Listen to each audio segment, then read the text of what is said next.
UN Council Resolution number 47 of 1948, Article 2 of the Geneva Convention and Article 370 of the Indian Constitution सिर्फ एक सवाल पूछता है, सिर्फ एक, हम हैं कि हम नहीं? हम हैं तो कहां हैं और नहीं है तो कहां गए? हम हैं तो किस लिए और कहां गए तो कब? जनाब, हम थे भी कि हम थे ही नहीं। चुचपा हो गया है हमारे साथ। चुचपा जानते हैं आप लोग? एक बार एक बैंक के अंदर डकैती हुई, डिस्काउंट डिस्काउंट डिस्काउंट। डकैत ने कैशियर के सर पर पिस्तौल रखी और बोला पैसे दे वरना मौत ले। कैशियर ने झट से सारे पैसे उठाकर डकैत को दे दिए। डकैत वहीं पैसे लेकर अगले काउंटर पर गया।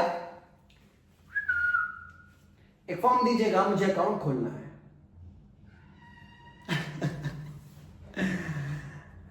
ये होता है चुचपा, बेशर्म, गुस्ताख जैसे AFSPA.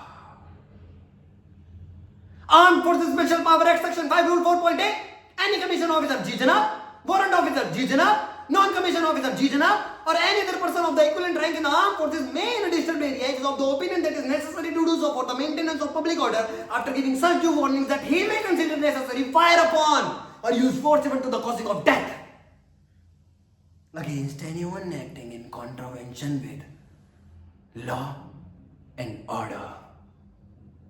Law and order. Law and order. Law and order. Law and order. Law and order. अरे ना लॉ है और ना है ऑर्डर, जिसका लॉ है उसका order. Made on order, law and order. India Pakistan ने मिलकर खेला हमसे बॉर्डर बॉर्डर। अब ना हमें छोड़े हिंदुस्तान, पक पक पक, ना हमें छोड़े पाकिस्तान, पक पक पक। अरे कोई तो हमसे भी पूछे कि हम क्या चाहते हैं? आजादी। इस पार मिलेंगे आजादी, उस पार मिलेंगे आजादी, हम लेके रहेंगे आजादी।